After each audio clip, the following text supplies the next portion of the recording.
Good evening. My name is Catherine Schmidt. I'm a science communications specialist here at Schoodic Institute at Acadia National Park.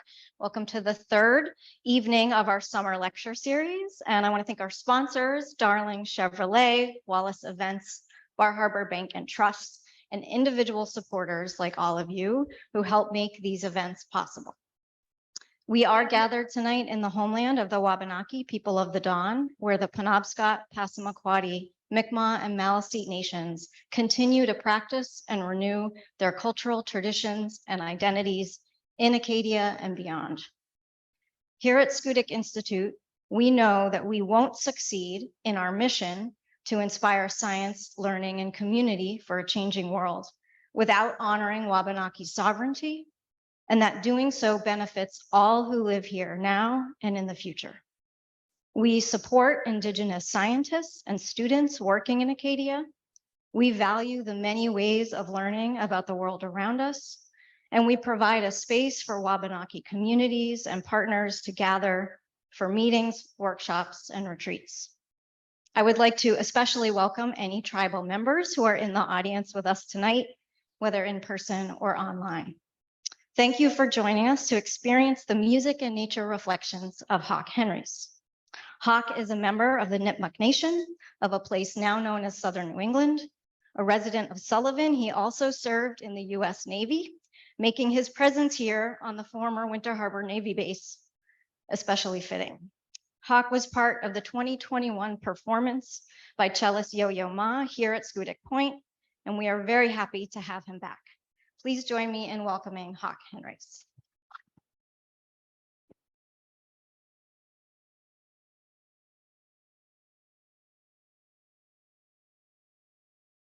Thank you.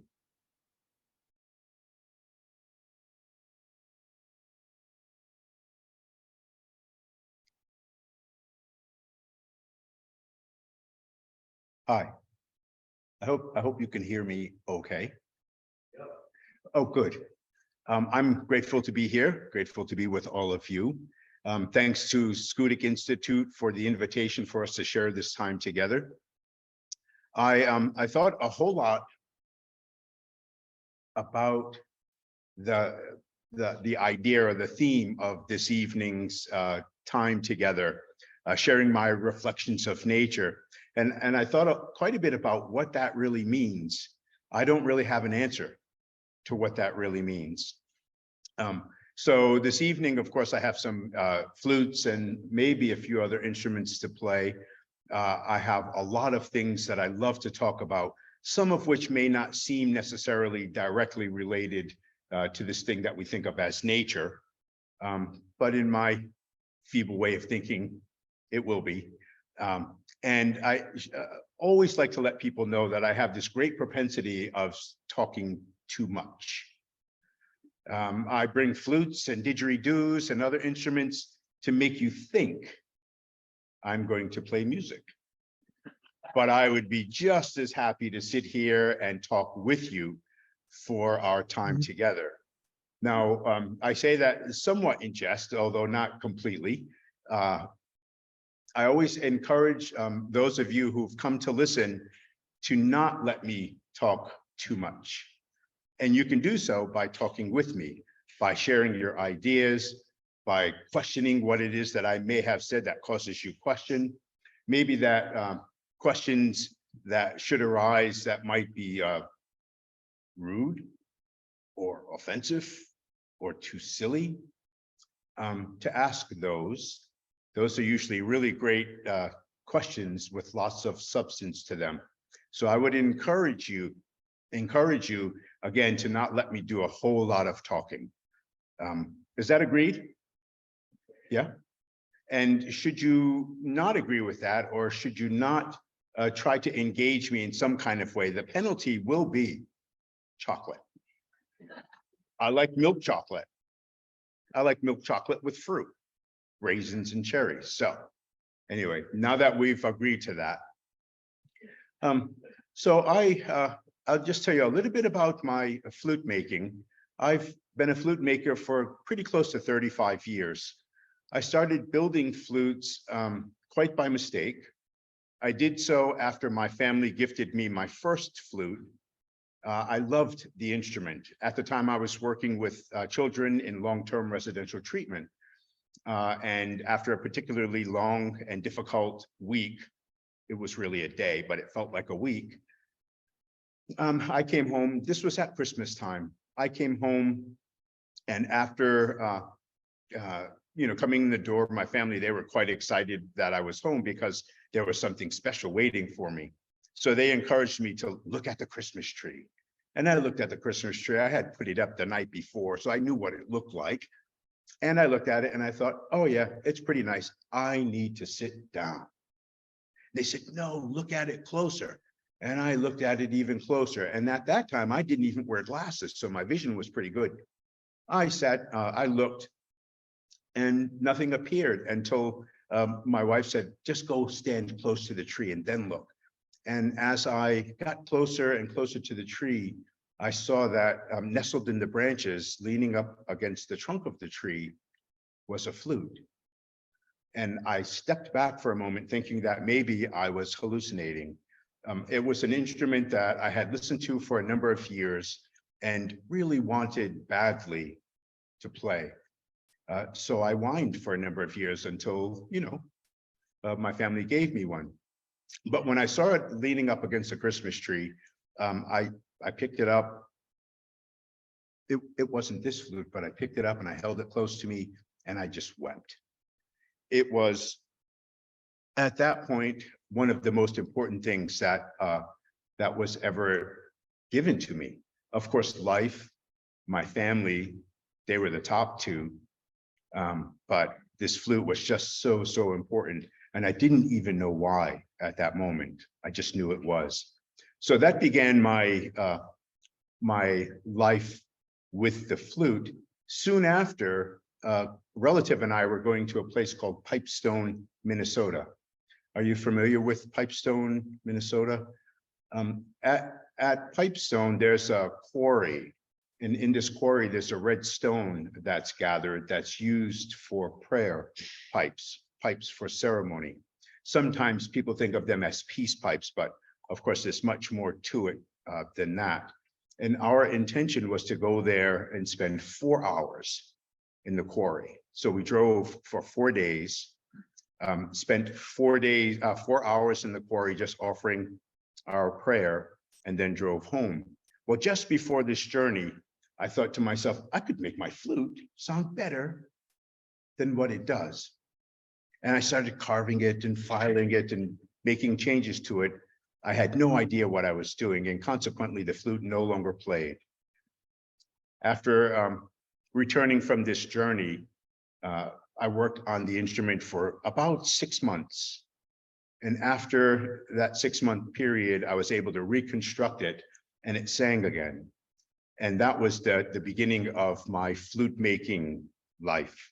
I'm so grateful for the maybe ego, I don't know really what it was, whatever it was that drove me to think that I could improve something, and then I ruined it, and then the perseverance to make it work again.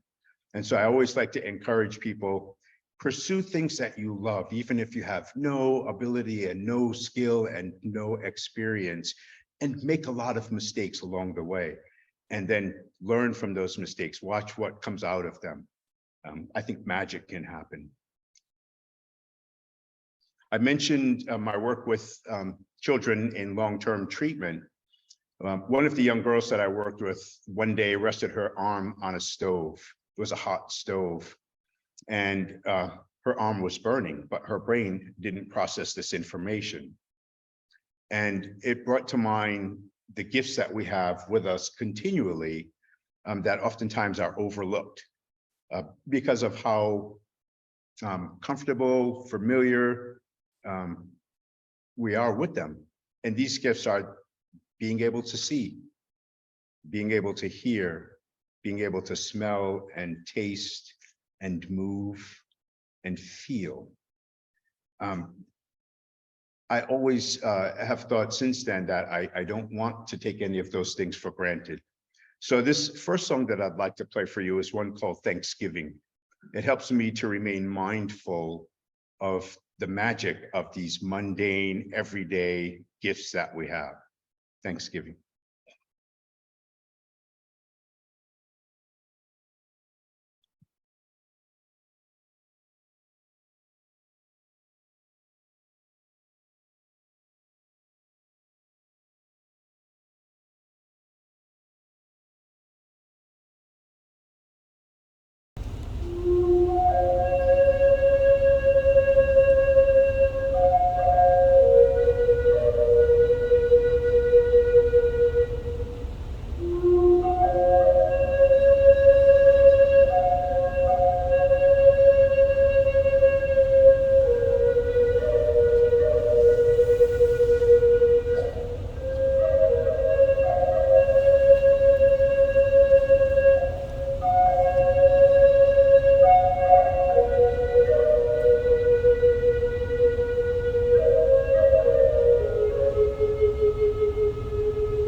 Thanks very much.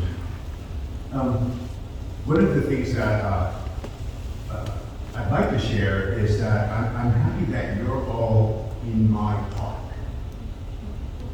Now, you might think this is Scoot, but it's really not. This is Henries Park. Now I say that because oftentimes when I'm here, I visit this park. We live right up the road, my family and I. And when I visit this park in January or February, there's seldom anyone else here. The whole park is just like our backyard. And so, you know, at this time of year or during the summer when there are other people here, I think to myself, why are they in my parking space?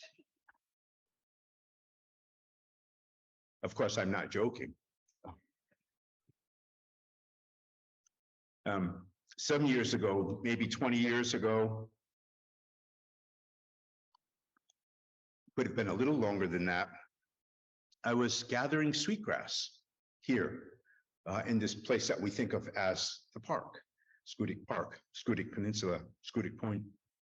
I'm not going to say where I was gathering sweetgrass, but it was in the park.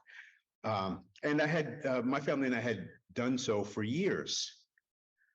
This one particular day, I was, you know, coming back to my car and noticed that there was a park ranger walking in my direction. And I thought, oh, wonder what's going to happen now. Because as we know, gathering anything in the park is not legal. And so the park ranger approached me and greeted me. He was very kind, courteous. He greeted me and we chit-chatted for a moment. And then he asked the question, what do you have? And I told him what it was. And, you know, his responsibility was to let me know what the law was. It was against the law for me to gather sweetgrass or anything in the park. And we chatted about that for a moment. And I said, so what would you have me do? And he said, I'm afraid I'll have to ask you to leave it. And there was a pause. And I looked at him and said, I'm afraid that would be disrespectful. So let me give it to you as a gift. That would be the respectful thing to the grass for me to do with it. And his eyes kind of opened and you could see there was a quandary going on. There was a little conflict, a little dilemma. And he asked more about the sweetgrass. How was it used? And, you know, why it was so important. And so we chit-chatted about that as we walked closer to my car. And he asked, where's your vehicle? Which way are you going? And I said, right there. And he said, well, I'm going that way. I hope you have a great day. And he walked away. And I thought, what a respectful, wonderful way for him to treat this conflict that clearly there was, that I had and that he had. And I love that. I think Catherine alluded to the relationship between Indigenous people and this national park, as well as other national parks, that the ideas of what a national park protects are being broadened. And the relationships that are being developed between the park systems and Indigenous people, I think are very healthy, both for the different cultures, but also for the environment. And I'm so grateful that these kind of conversations and exchanges, whether it was one-to-one, such as with myself and the ranger, or between nations such as Penobscot or Passamaquoddy, that these relationships are being fostered and made healthy again. I'd like to play a song that's not about the sweetgrass directly. It's a song about the earth. It's about my love for this place, this earth that we live on, and this earth that enables our living. I'm of the thinking as I'm getting older that everything that lives here with us is vitally important.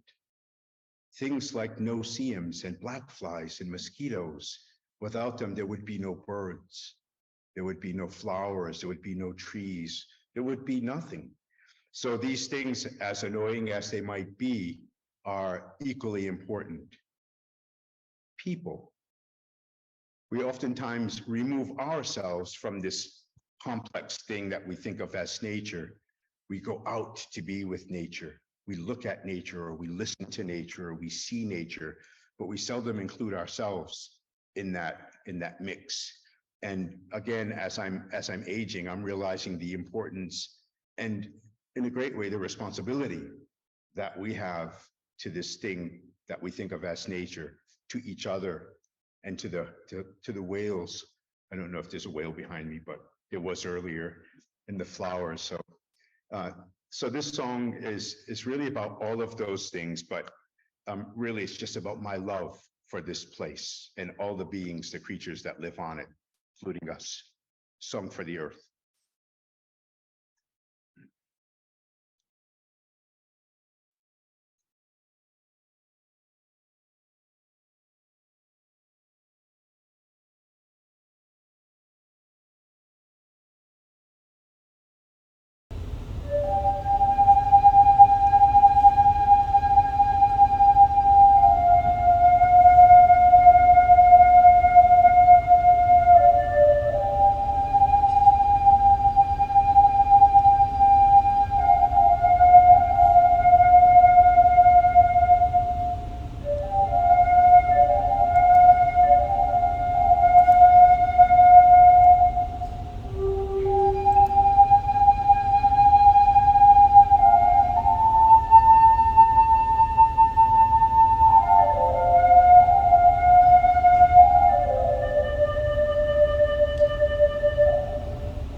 Thanks very much.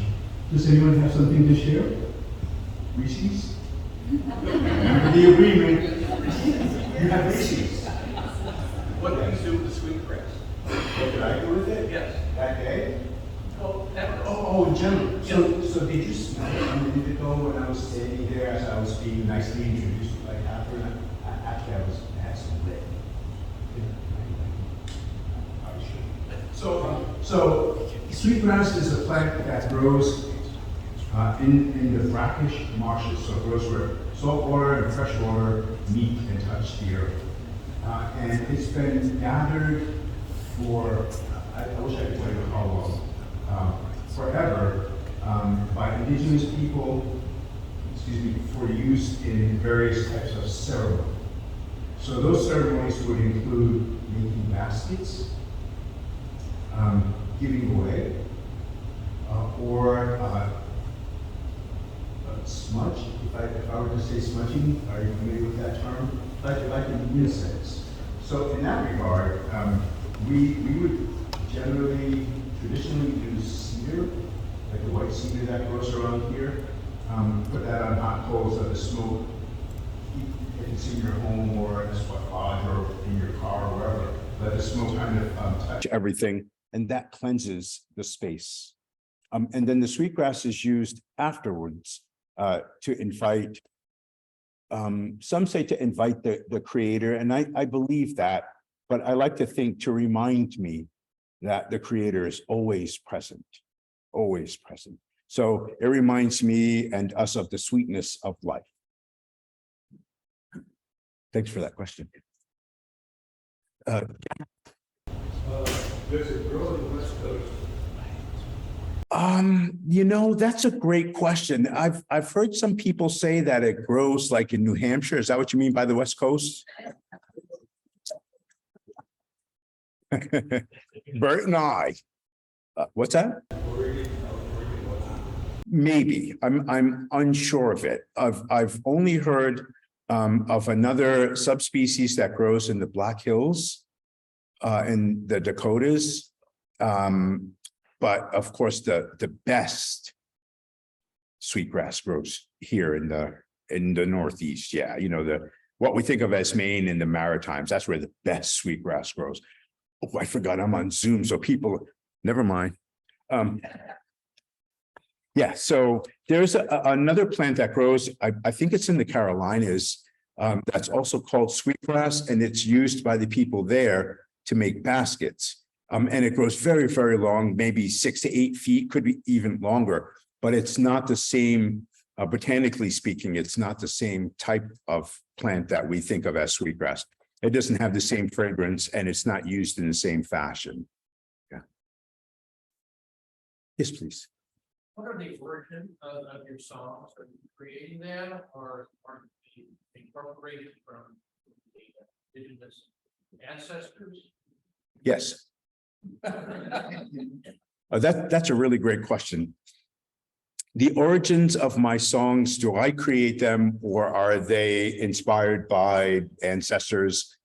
Is that the nature of what you're asking? And I kind of, I said yes, kind of fooling around, but so the flute for me is a tool that I use to express things that I feel. I'm stammering for words because I'm hesitant to say prayer, but that's really in essence what it is for me. It's a tool for ceremony, for prayer.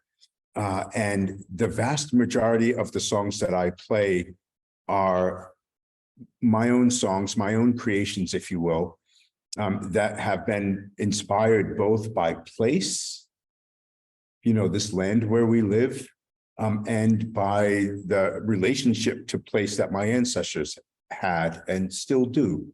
So it's yes to all of, you know, that question that you asked. Does that get close to your, okay, good. Yes, please. One of my very favorite books is Baby Sweetgrass by Kim. I'm sure you're familiar. So I'm sorry, I'm not hearing you clearly because of my hearing. One of my very favorite books is Baby Sweetgrass by Robin Kim, yes. Okay. I carry this book, I keep reading, and I've been looking for sweetgrass. I find lots of glass, but I also do not want to wet up glass in case it is sweet glass. I want to be careful. I'm asking Father, how can I find the real sweet glass? That's- I know it's here. I don't need to get it in the parties. There are some wonderful players with sweet glass, but I can identify. I understand that from my own experience. When I first learned about sweetgrass, which was well over 30 years ago, my cousin and I were invited to join a couple of other people in the marsh, so we would learn what it looked like. And we went and we gathered a ton of it because we had someone to show us. Well, I knew everything I needed to know the next time I went out. And the next time I went out, I must have gathered like, I don't know, tons of it, carried it on my shoulder like that. And I brought it home and I waited and waited and waited for months for it to turn sweet, because of course it's supposed to get sweeter as it dries. Well, there's a plant that looks exactly like sweetgrass. It grows right with sweetgrass. There's subtle differences between it and the real sweetgrass that you don't know about until you've already gathered a ton of that. So experience is really helpful. Even if I were to describe to you what the sweetgrass looks like while it was growing, because it looks quite a bit different than it does once it's dried, it would be so easy to go and pick a whole lot of the other. But one thing to do is go to a place where you suspect it's growing with the intention and the hope of finding it, and go and sit or saunter. I like to saunter. Walk slowly and breathe, smell all the different fragrances. The sweetgrass oftentimes will just say, here I am. You know, with your nose, you can smell it. And then the task is this the one that's sweetgrass? So you pick a couple and you smell. And if it smells nice and sweet, then you've picked sweetgrass. If it doesn't, then you didn't pick sweetgrass.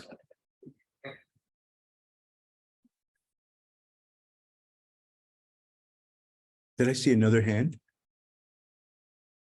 Let's see.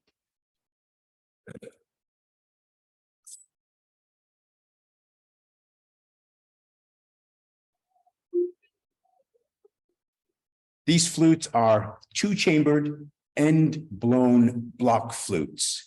They're about 1,000 years old in this form. There were flutes on this continent long before that, but there were different mechanisms that made the flute play.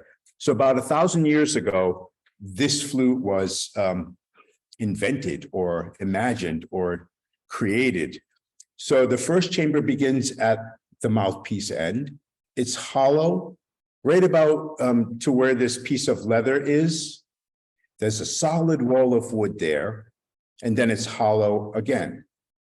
Beneath the bird that's at the top, and any shape, this could be a whale, it could be a square piece of wood, it could be a butterfly.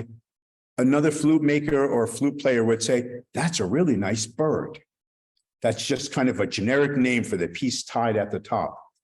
On my flutes, the bird has a flue or a channel that's cut into it, so that as your breath travels down this first chamber, it comes out of a hole and then enters the flue on the bird, and the flue then guides it forward to the next hole where it makes a sound.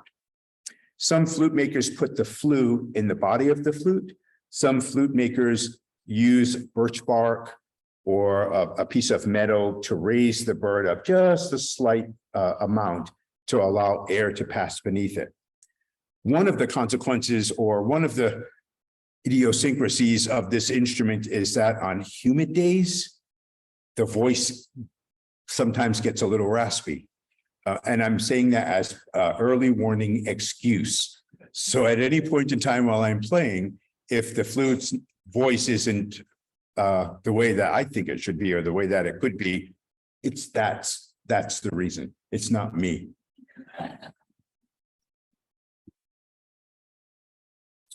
One little tidbit, for many years, ethnomusicologists suggested that this instrument was at best a little over 200 years old. And those of us who have the flute as part of our culture, we said, oh, no, it's much, much, much older.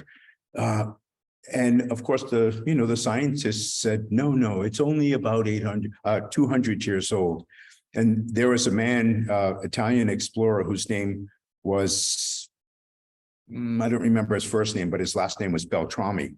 And he found a flute, and a wooden flute. And so the ethnomusicologist said, of course, that's how old this flute is. 1827, I think he found this flute.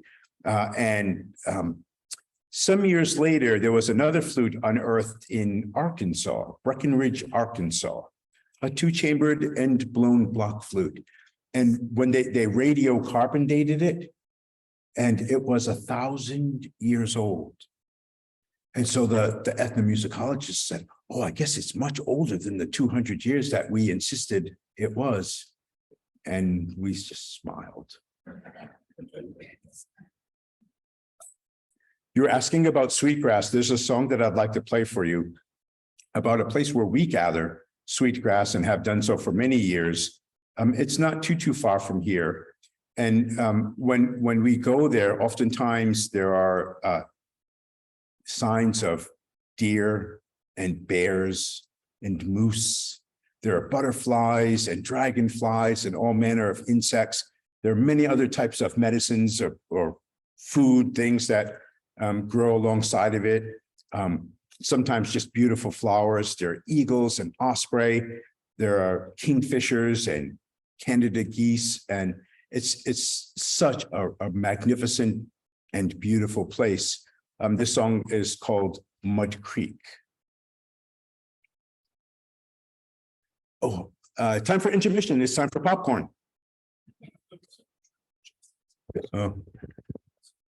What was it too loud? It's a little low. This is where most of the sound comes from. Yeah. Thanks. Mud Creek.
Thanks very much. There, with the flutes, oftentimes, not always, but oftentimes at the end of them, there's the shape of a bird's head. In some places, that shape might be a horse or a garfish. Depends on where you're at, but many of them are birds' heads. And maybe I should ask, why do you think there might be a bird's head or even a bird here on the flute? Any ideas? Any thoughts about that?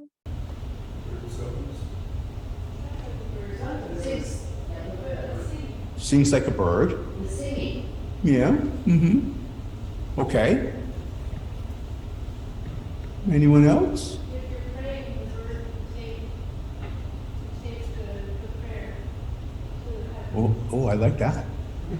Depends on how well. No, but no. Were you going to say something? No? Maybe your brother was? But you're thinking about saying something, aren't you? What are you thinking about saying?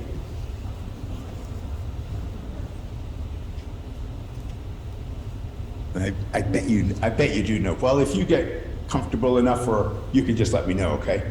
But I did see another hand. Does that have something to do with the resonance? With the resonance? Does it change the sound of the flute makes? I suppose it could. Oh, Amara?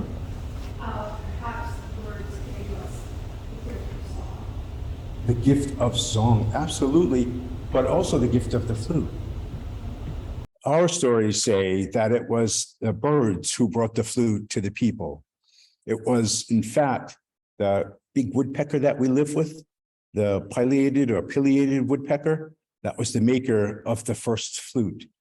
That's a pretty long story, but so I'm not going to tell you all of it, but imagine that there's a, do you know the pileated woodpeckers? Do you know those big giant ones that look like Woody Woodpecker?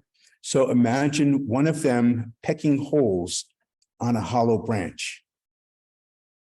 And then the wind passes through that hollow branch, just at the right angle, maybe at the right speed, and that branch begins to sing.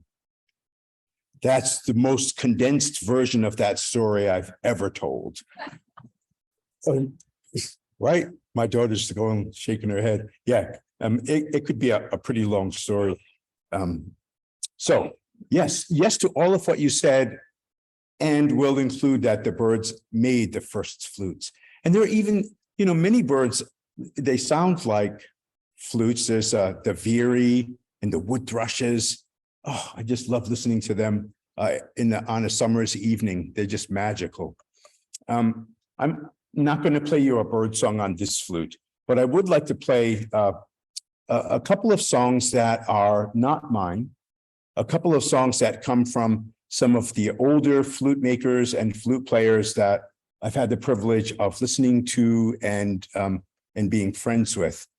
And for me, I like to acknowledge the old players and the old makers.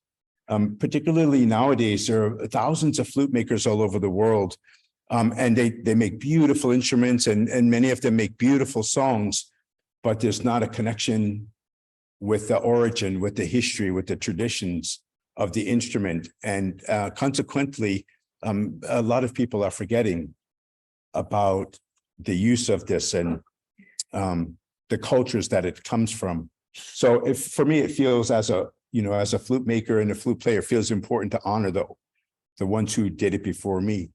One person in particular is a man from Taos Pueblo, a man whose name is John Rayner. John Rayner grew up at Taos, as I mentioned, and was a singer for a while, but felt, according to some conversation that he and I had, felt his voice was inadequate to sing the ceremonial songs from his community.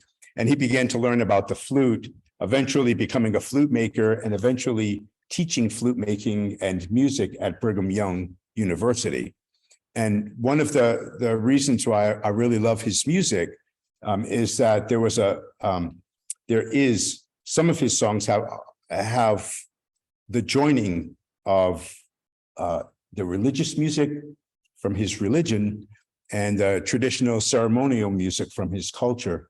And at a time where oftentimes our religion and our politics and our ideologies create big divisions and oftentimes hurt between peoples, his music exemplified the potential of creating beauty by acknowledging those differences and bringing those differences together. So a song from Taos Pueblo.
Thanks very much.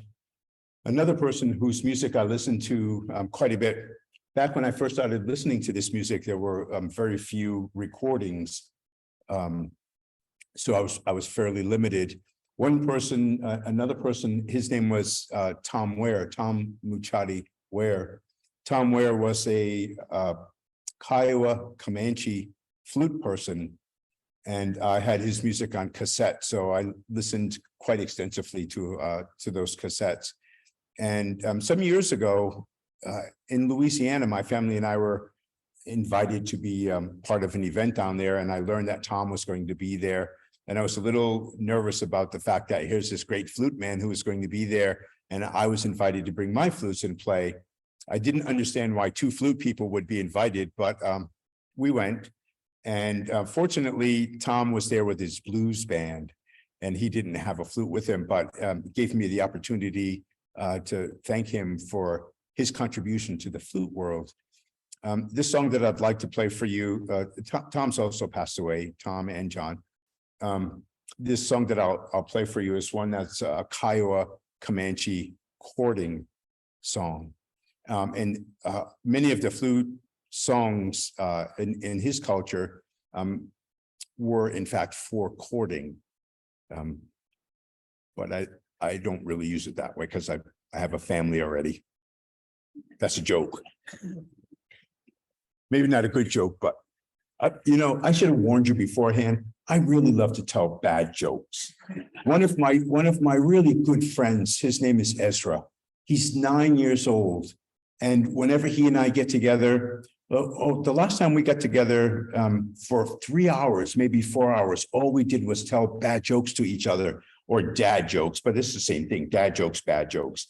And, you know, the beauty of someone his age is that he either memorizes them, and he's got such an incredible memory, or he's imaginative enough to make them up on the spot. I'm not. I have to just like rehearse them with audiences. So anyway, that's my bad dad joke explanation. Here's a Tom Ware song.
Thanks very much.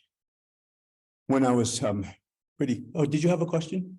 Yeah, well, we're looking at this beautiful photography that you've done, and I'm just wondering if you could share a little bit about your interest in photography and what we're seeing. I heard the first part of your, but I didn't hear the last part of it. I'm sorry.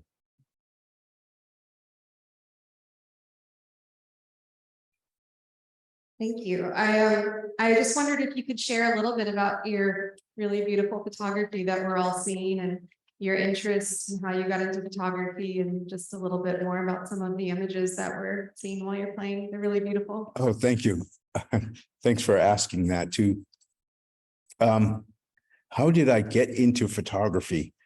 You know, it's another one of those tools, maybe like the flute or anything creative that we do. It allows us an opportunity to demonstrate to others how we see, how we engage in the world, how we relate to the world. I had a camera back in the early 80s. It was a film camera, and I used to really love to take snapshots, more or less. And then it got stolen, and I never thought about photography after that. And then I don't remember how many years ago, but it was quite a few, 15, 18 years ago. A person who's now a friend of mine wanted a flute. And she said, my husband works at NASA. He's an optical engineer. He's got this beautiful digital camera setup that he just bought a month ago, but he wants a new one. So would you consider trading the flute for the camera, so she could have the flute, I could have the camera, and he could get a new camera? I said, oh, sure. And that began somewhat of an obsession with a camera for me. And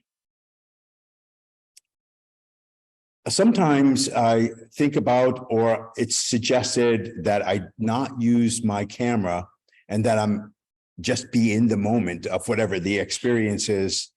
And for me, sometimes my camera puts me in the moment of what's happening. And it really does allow me to show people how I see the world. So yeah, I mean, that's basically what photography is for me. It's just a way to let people see what I'm seeing and what I'm experiencing. That probably doesn't get close to your question, right? Yeah. And, you know, I mentioned earlier with one of the songs that I was playing, my love for this place, this earth and the things on it. My camera is with me. I don't have it right here, but it's with me everywhere I go.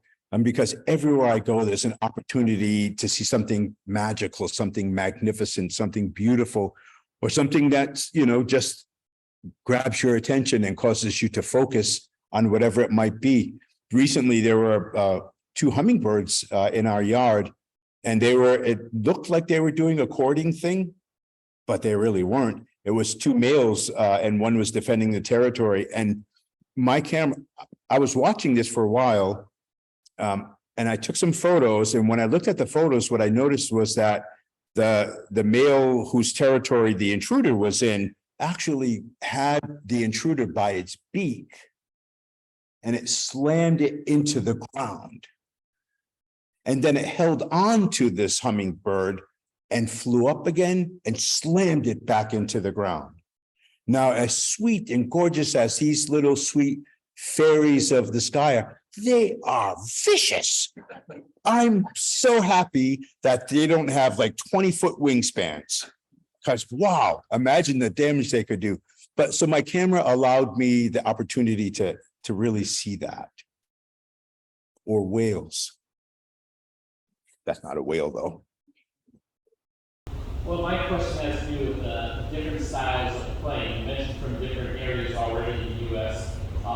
Indigenous people playing the flute, and we were living in Durango and had a chance to go 2 or 3 times to Chimney Rock, where a native person played his flutes to let the sun set and let the moon rise, and it was just worshipful. It sounds very much like you're playing to me. And so I was wondering about the differences that you may have noticed with different groups. Minus the untrained ear that says, oh, this just sounds beautiful, it sounds very much alike. So I think that if we were to look a little further back in history, there would be somewhat of a distinction between, I can't say just Eastern Woodlands people and people from out West Plains people or people from the Southwest. I won't say it's that distinct, but there are 2 basic approaches or thinking about the flute. And that is simply, one was used for prayer, for ceremony, and the other was more for entertainment purposes. But in recent times, of course, that's changed. And I think there are a lot of flute people who use the flute kind of as I'm doing, you know, to express what it is that I'm feeling, to use it for prayer, no matter where they're from. So I think that we're seeing somewhat of an evolution in terms of the approach or the thinking about the flute itself. Clearly, that's happening. As I mentioned, there are people all over the world building and playing flutes, but within native cultures, indigenous cultures, I think even that's the old ways are being revisited and maybe modified or changed, if you will, to kind of fit what's happening in the world today. I don't know. Does that make any sense? Yeah. Yes. Hang on. Talking about photography and said that someone at some point said, well, just put the camera down and be in the moment. Is there some, oh, go ahead. I'm sorry. You had made that comment that someone said to you, like, just put the camera down and be in the moment. And quite honestly, not that you can't do this without a camera, but quite honestly, to take the kind of pictures you're taking, you have to slow down, stop, be extremely observant, extremely engaged. So it's one way into being very involved, in my opinion. I would agree. I appreciate that observation. I'm, as I'm aging, I'm almost 29 now. And as I'm soon to be 30, I'll soon to be 30. I'm learning, I mentioned sauntering. I used to love to hike, speed by things. I would walk, you know, I still would observe things, but I've learned that slow and sometimes not even moving at all. There are times where I leave my workshop. If I were to walk directly from my workshop to my home, it would take all of 15 seconds or 20 seconds.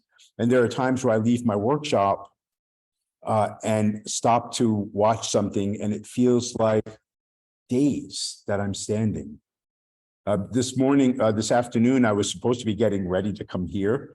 And I went out to my car was parked near the shop, and there were winter wrens fluttering about in the bushes. And so I spent the next 5 minutes or an hour watching these winter wrens.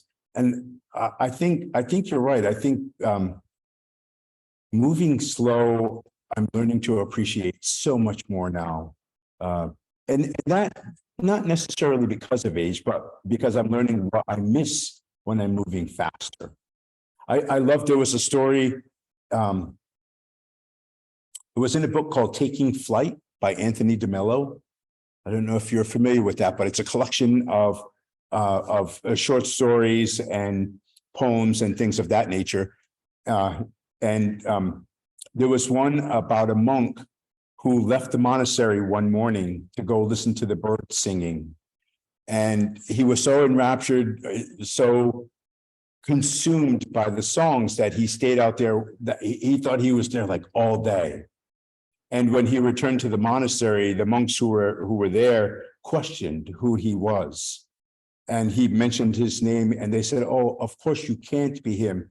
He left here 100 years ago." And I thought, yeah, that's what I really would like to do, but I don't want to miss dinner, so. But yes. I don't know what's on the thing behind me now, but I love whales. And my wife and family and I have been avid whale people for years and years. Even before my wife and I and our family, I used to dream of seeing whales from the shoreline. There's something magical about seeing a whale when you're standing on the ground, not on a boat. Equally as magical on a boat, but yeah. So this song that I'm going to play for you is actually about the people, the families who would be waiting on the shoreline, waiting for their families to return from whale hunting. This is an old Mi'kmaq, or what you might know as Mi'kmaq song that I learned from in a very traditional manner. I learned this song from YouTube.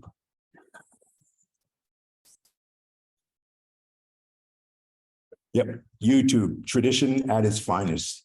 So I like early music. I like Baroque and Renaissance and medieval music. And I was listening to some videos on YouTube one day. And with all the videos, there are pieces of artwork that's generally from the era that the music is from. And I noticed in this long line of videos that one of them stood out because the artwork was actually a photograph of indigenous people. And I didn't recognize the people, but I recognized where they would be from. I knew they were from this area.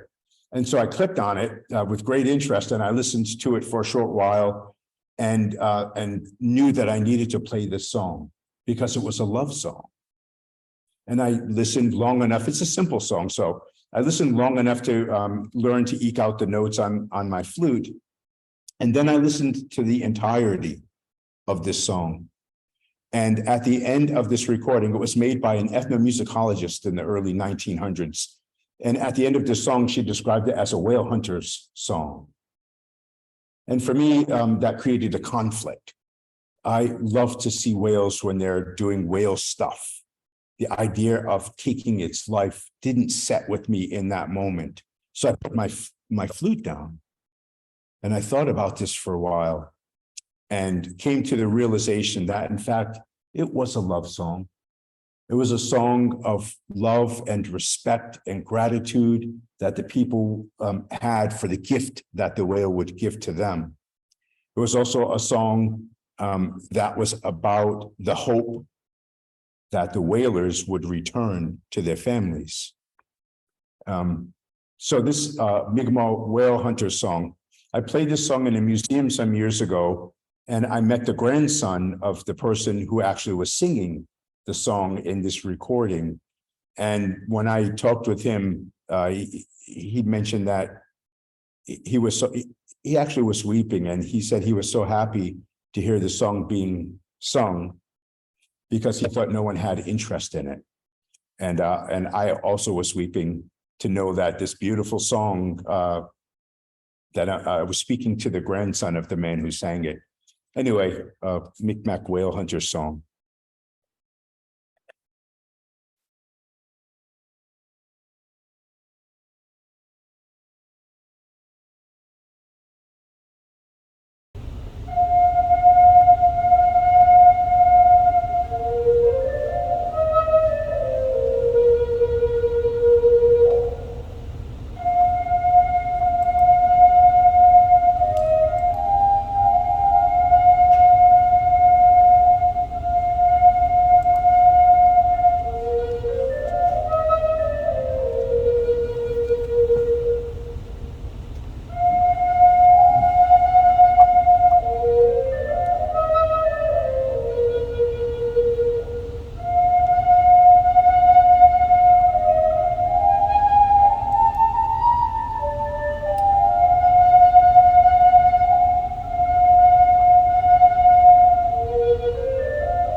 Thanks very much. So this next song that I'd like to play was directly inspired by the difficult times that have existed between Indigenous people and people who came here from across the ocean. I won't belabor this too much, but we know that those that relationship hasn't been an easy relationship. It's been at times very painful for a lot of us involved in it, and there was a point at which I wanted to make a song that honored old European tradition. I wanted to honor old European tradition because for me, if I remember that those old traditions aren't any different than our old traditions, then I can see that common thread that will weave itself through all of us and at least create the potential of creating healthy relationship. And so this song is about that. The flute, I made it maybe 28 or 29 years ago, and it was inspired by the sound of the bagpipes. And I call this old song. If we remember that our ancestors sang similar songs, had similar relationship to earth and to sky, then I truly believe that our children will benefit from that realization that we're not so different. Yes, please. Why did you make it in that shape? Well, I made it in this shape. That's a great observation and question. I made it in this shape because it's really two flutes. See how it's got two holes? So it's two flutes in one body. So I had to make it wider than my other flutes. Great question, though. Thanks for that question. So, old song.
Thank you.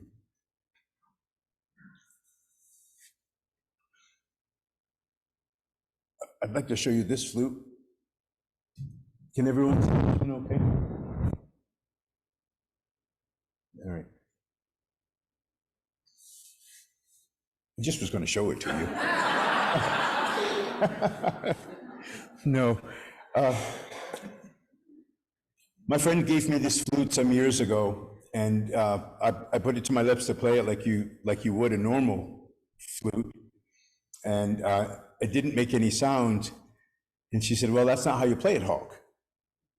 So I looked at her. I said, "How do you play it then? I mean, a normal flute, a regular flute, you play with your mouth, right? Some kind of way." And she said, I said, "Well, tell me how you play it." She said, "Guess." So my first thought was, well, if you don't play it with your mouth, you have to tie a string around it and whirl it above your head to make sound. And she just kind of chuckled and she said, "No." And we went back and forth for a while. I said, well, please tell me, how do you play this instrument? And she said, "With your nose." That was exactly my reaction. Oh, that's disgusting. That's what I said to her. And she looked at me and she said, so is the hair on your lip. So I had to think about that for a minute. And then I realized she meant this work of art. Right? I said, really? She said, imagine if everyone had a mustache like yours. And I thought for a moment that would be pretty cool. And then I said, but even the girls? And she said, yeah. What would it be like if everyone was just like you? And I knew where she was going. Of course, if everyone was just like me, then we wouldn't exist, right? It's because of our differences that we can exist. I said, so I understand that. Tell me more about this flute. She's native Hawaiian. And she said in Hawaii, this flute is a prayer instrument. And their thinking is the cleanest air possible should go into it. And as we know, the cleanest air that comes from our bodies comes from our nose. It's filtered just as it comes out. And she added that there's so many profane things that come out of our mouths. Why would we use this as an instrument for prayer? I had to think about that for a while, and I'm still contemplating that. This is one of the most uncomfortable flutes for me to play, particularly during allergy season or if I have a cold. But I'd like to just show you what it looks like to play this flute with your nose.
Thanks very much. Yes, please. I had a couple questions about the construction of the flute. Yes. Building on which sort of leads one to think that you're adding things on as opposed to creating it in a different manner, I guess. And what woods are involved in it? What's the technique? So building, making, creating, for me, it means the same thing. It's taking a piece of wood and turning it into something that makes noise, or a flute. And for the majority of my flute making life, I've used hand tools to make them. I had no woodworking experience before I began building flutes. And once I had a sense of how they functioned, how they worked, I next needed to know what tools I could use to prepare the wood so that the flute would play, or so that it would play. There's a place in Hulls Cove, the Tool Barn. Are you familiar with the Tool Barn? That's like my favorite place to go. And I went there. There was a man who used to work there whose name was Steve. And I went there with a list. I said, Steve, I need to accomplish these tasks. What tools? And he suggested a brace and a bit, a draw knife, and a block plane. And those are the tools that I purchased that day and continued to use for the majority of my flute making life. My body now is wearing out. my hands don't work the same way now, and my shoulders don't. So I'm learning about using electric tools, which was, I was unsure about that, but anyway, I won't go too far into that. Woods are generally woods that I either find in the woods close by or wherever we're traveling. I like domestic woods and local woods, things like cedar, sumac, birch, pine, alder. Let's see what else, maple. Pretty much most woods. I don't care for oak, for flutes, or really for much of anything except for as a tree. I love it as a tree. I also use things like burdock stalk and sunflower stalks and Japanese knotweed. I use bones of different types and have made stone flutes. So all kinds of materials, and most oftentimes the materials don't affect the final voicing of the flute. The flute maker is the one who does that. But what the materials do influence is how the flute resonates, how it vibrates. And that's not always audible to the listener, but the person who's playing it can feel the difference in the wood's resonance. There was another part to your question, though? Okay. Yes? How did you make the stone flutes? The same exact way that I make the wooden one, except, so I hollowed it out. So a brace and a bit is the brace holds the long drill bit, and you turn it by hand, and that's what causes either the wood to be removed, or in this case, the stone. So I used the brace and the bit to hollow it, and then I used files to shape the flute. That's basically how I made it. No, actually, it was a pretty short one. Yeah, pretty short one.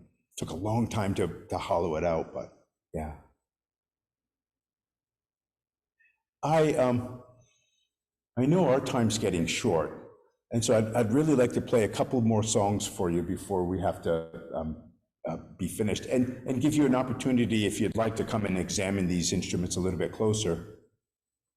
I picked up this flute. I'd like to play this song called Old Growth. And old growth is about the old knowledge that exists that oftentimes we don't avail ourselves to for various reasons. There was a time where the young people would go and sit with the elders in the community, and they would gather knowledge and experience. They would learn about how life was, or even how to just do stuff. But that seldom happens anymore. And I'm of the thinking that it may be that we humans have forgotten the importance of old.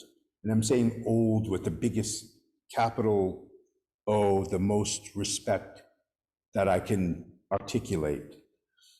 So I wanted to create this song to express that, but also to help me to remember that this old is in so many places. It's in the humans, or in the trees, or in the whales. It exists in the earth and in the sky. And when we take the opportunity, or create the opportunity to just sit, then that old knowledge becomes available. And I need to do that more.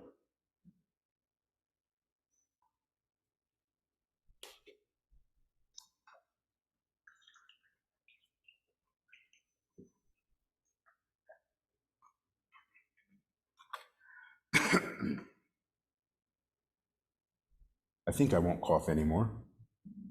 Maybe.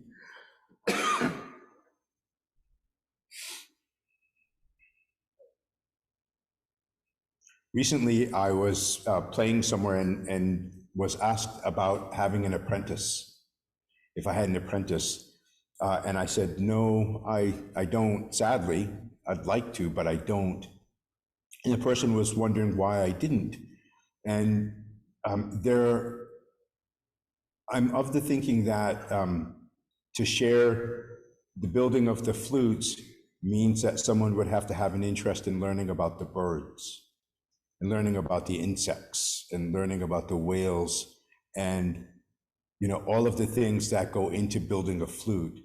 I'm not of the opinion that it's a simple matter of taking a tool and hollowing a piece of wood. There's so much more, at least for me, that's important. Learning about the trees and all of the microorganisms that live around those trees and that rely upon it, and the insects, and as I mentioned, the birds, is equally or maybe more important than knowing where to put the holes in a piece of wood. And I haven't found anyone, no one's expressed an interest enough, or maybe they don't have the time to learn about that stuff. So old growth.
Thanks very much. So I have time for one short one, I guess. It's a short flute, so it'll be a short song. This last song that I'll play for you is a song for the birds. And if you like it, you can think of it as a song for the birds. And if you don't, well, that was for the birds. And this song is really, like most of the other songs, an effort to express my love for them. When I was a youngster, I would get in trouble at times. And when I would get in trouble, oftentimes the consequence would be that I would be grounded. And I truly despised those words, but I heard them a lot. You're grounded. And initially when that would happen, I would go, we had apple trees and pear trees in our yard, and I would go sit in one of those trees and all the birds would fly away and not return. But I was in the tree often enough so that the birds, they would fly away, but then they would soon return and I could watch what they did. And that began my obsession with birds. So I wanted to make a song that just really said how much I love them. Song for the birds.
Thank you so much. Thank you for sharing your evening with me. Thanks to Scudic Institute for inviting us to be together. I don't know what the time frame is here. Do we have to rush out of here, or can people, if they have more to ask or want to look closer, can they do that? Yes, yes. So I was going to ask you about whether you'd like people to join you up here, or I know that you have some CDs available outside. So do you want people to go out to the table or here first? No, here's fine. Yeah. Okay, cool. Yes. Well, I do want to thank you so much for coming this evening and sharing your stories with us and your wisdom and the beautiful photos and your beautiful music and your humor. So thank you so very much again. My pleasure. Thank you. I mentioned that Puck does have some CDs available. The holidays are coming, people. It's coming so fast. It's incredible. So something to think about for a friend or a loved one, or to take a piece of this evening home with you. I wanted to just also, before we say goodnight, let you know that we have one more event in our summer lecture series coming up on October 3rd. with Scott Weidensahl. He's a renowned bird ornithologist and or bird researcher, ornithologist, and naturalist. And he has done some work here in Acadia National Park around snowy owls. And so he'll, I'm sure, share some of those stories and other stories of migratory birds from around the world. So I hope October 3rd you can join us for our last summer lecture event. And thank you all for coming this evening and being here with us. Have a good night. Thank you. Thank you.